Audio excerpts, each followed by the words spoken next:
What's up, everybody? My name is Joe Brown, and this is Heresy Financial. I'm sure you've heard the news about Zillow. They've been making their way around financial news lately, and for good reason. With their recently announced fire sale of thousands of properties, it sounds bubbly to say the least. Because when a giant company like Zillow gets it wrong, everybody rightfully asks, hey, is this the top? Should we expect a housing crash right around the corner? So in this video, we are going to look at the details. What is Zillow doing? Why are they doing it? And therefore, what is the most likely outcome for the broader housing market as a result? Ready? Let's dive in. All right, so to understand what is going on with Zillow, we have to take a trip back in time before the great financial crisis, before the housing market imploded. There was a man named Steve Eisman, who you might recognize as portrayed by Steve Carell in the movie The Big Short. He famously shorted the housing market like many others did, profited off of it massively. Well, a couple years later, if we fast forward to 2019, he came out with another Big Short, again related to the housing market, but this time it was about a company called Zillow. That's right, in 2019, Steve Eisman was making financial news because he was shorting Zillow, saying they were getting into a game they did not understand. They were saying, hey, we're gonna pivot our business model, we're gonna start flipping homes. And the reason why Steve Eisman was so sure this was a bad bet for Zillow was because of the reasoning that they were using as why they were getting into this business model. And the number one thing they kept on saying over and over was the total addressable market. The house flipping game is so big. The total addressable market, TAM, the TAM, is so big. And Steve Eisman understands the housing market, and he was saying, no, you're wrong. Housing does not have one large TAM. It has thousands of tiny TAMs. There's a huge difference between home flipping between states and within states, in cities, and even in cities within neighborhoods. He was saying a giant corporation like this, no matter who they hire, they cannot compete with local experts who have experience in their own neighborhoods, who have been doing this for years or decades. They will get eaten alive. And so he shorted it. Now, if we take a look at Zillow, it took a long time for this bet to pay off. And I have no idea, I haven't checked in, I have no idea whether he held the shorts all the way up through this giant bubble, this big top, but ultimately, turns out he was right. Even though for a long time it looked like Zillow was winning. They were purchasing homes left and right, but seasoned investors knew something was up. And I don't remember the exact time frame, but I remember hearing experienced real estate investors start talking about what Zillow was doing as a way for them to profit. One specifically, Ryan Pineda, was talking about this. He and a couple of his other investor friends were looking at this and saying, hey, I just bought a home for $70,000. The next day, after I closed, without doing a single thing to the property, I sold it to Zillow for $10,000 more, $20,000 more, $30,000 more. And they're all saying, hey, look, we know this can't really last, so take advantage of it while you can. If you buy a home, see if Zillow will pay more for it, because right now they're paying a lot more for homes than what they're worth. And when you can buy a home and flip it for a 10 or 20% profit to Zillow within a month or two without doing anything, somebody is very wrong. It's either the seasoned, experienced investor who knows their market really well, or it's a giant corporation who's recently hired hundreds or thousands of employees to run an algorithm to try and buy and flip homes all across the nation. Which one do you think is more likely to be wrong? And here's what I think is the key reason why Zillow made such massive mistakes. Housing is not fungible. Homes are not fungible. So we've all heard of non-fungible tokens lately. They've been all over the news. Somebody makes a little image, sells it for a couple $1 million. That's an NFT, a non-fungible token.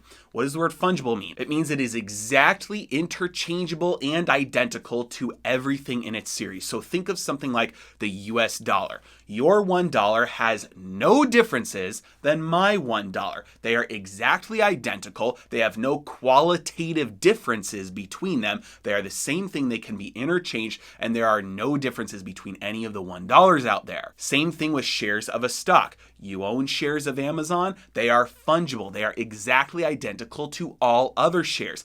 That's why, as a side note, why you can reach above 100% short interest in a stock, because if I short, I have to borrow somebody, but by me selling it, that's somebody else buying it, and then when they buy it, they can loan it out so somebody else can short it, because shares are fungible. There's no difference between shares. They all have the same rights. Now, I know some companies have different share classes. That's different, each one in their series. They're fungible with each other. Okay, so homes are the opposite. Homes are not fungible. There are unique differences between every home. Even if you have a developer come in, they get a big plot of land, they develop the same home on all throughout the entire neighborhood, you're still going to have differences. You're going to have differences in colors, where it's located in the neighborhood, size of yard might differ a little bit, the direction that it faces. So homes are not fungible. And when you treat them as if they are, and that there's no qualitative difference between homes across the entire nation, let alone a neighborhood or a city or a state, and you apply algorithmic decision making across the nation for how much you should pay for these houses and which houses you should buy, you're gonna run into trouble. This led to Zillow spending the last few years drastically overpaying for homes. And not only were they paying too much for homes, they were buying too many homes. In just the third quarter of this year, Zillow bought 9,700 homes. That was up from about 3,000 in the second quarter. And as a result, they had to book a $304 million write-down on their inventory. Why? In their own words, it's because they purchased them at prices that are higher than their own estimates of how much they could sell them for in the future. Now, especially with real estate, buying too many is a huge problem because housing, it's a capital intensive business. And if you can't unload that property as fast as you planned, it's locked up. That money is just locked up in the property. And with the labor shortage, that is exactly what has started to happen recently. They have homes sitting vacant, waiting for renovations to start because they can't source the labor to go in, fix the house up so they can flip it for what they thought they were going to be able to sell it for. So obviously the inevitable starts happening. And they recently announced that they are dumping 7,000 houses. And possibly this is just the start. They might dump more houses later on. And my personal guess would be they probably will. But here is the key that I think is the most important thing to understand here, and why this whole mess every sign points to just corporate stupidity and not to an impending housing crash. They are selling these homes in large blocks to institutional buyers. BlackRock, Invitation Homes, real estate investment trusts are going to be buying these homes in dozens or hundreds at a time directly from Zillow. And as Kevin pointed out on his channel recently, they will be selling these homes for pennies on the dollar. They are not going to get anywhere near what they paid for them. They are not even going to get what would be considered market price, because Zillow has to sell them, and they have to sell them fast or they risk bankruptcy. So they can't just list them and wait for individuals to buy them all. And well-run REITs like Invitation Homes have slowly, over the years, put together well-oiled machines. They don't overpay for homes like young, eager Zillow has. So if they are going to buy homes that they're going to have to sit on, hundreds of homes,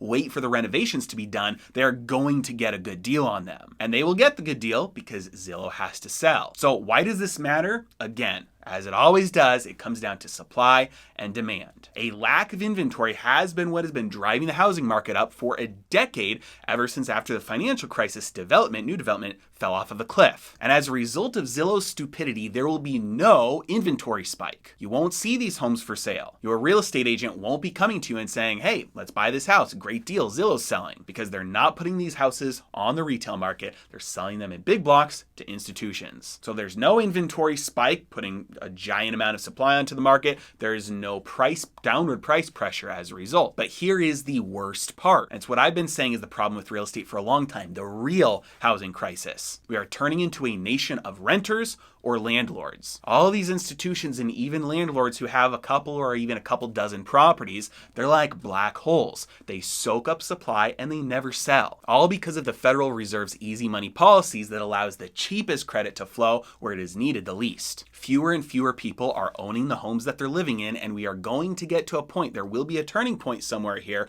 where if you're not already a homeowner, you might be locked out of ever owning a home and you'll be a renter forever. Because as institutions just slowly absorb all the homes that come up for sale, those are homes that never make it back on the market. And this was not the original plan. Remember, Zillow's plan was to buy it, renovate it, sell it back to an individual. But now because of their stupidity, they're likely off the retail market forever. So in my opinion, despite this kind of looking like the beginning of a housing crash, big company fire sales all of their properties, the incompetence of Zillow is actually contributing to the real housing crisis, which is removing supply from the retail market for good. Now, as a side note, I want to address what the Federal Reserve is doing because I've seen questions about the housing market in the comments of some of my previous videos. Federal Reserve has started tapering their asset purchases. Instead of $120 billion a month, they're going to be lowering that by $15 billion every single month. Part of those assets that they're buying, mortgage-backed securities. So mortgage rates are going to go up. This is going to contribute to a slowdown in housing prices going up. Maybe in some isolated areas you have house prices drop. Some isolated areas still goes up. Nationwide average, I would expect a brief pause as mortgage applications and home purchases slow down as a result of it just getting more expensive from mortgage rates going slightly higher. And as Warren Buffett likes to say, you don't know who's swimming naked until the tide goes out. And the tide now is going to start going out. Somebody's going to get caught swimming naked. Somebody's going to get caught insolvent. Declare bankruptcy. Somebody's going to be caught in trouble, and in order to stop it from cascading into an uncontrollable crash, that's when the Federal Reserve will step in, unleash all of their insane policies, peg all interest rates down to zero across the yield curve. And if you think that over the last 2 years, the rise in housing prices has been crazy, just wait until mortgage rates are zero, because that very well may be the catalyst that permanently seals anybody who doesn't already own a home out from the real estate market for good. And finally, if you'd like a few of my recommended resources for getting started with real estate investing, check out my affiliate links in the description below. As always, really appreciate you guys. Thanks so much for watching. Have a great day.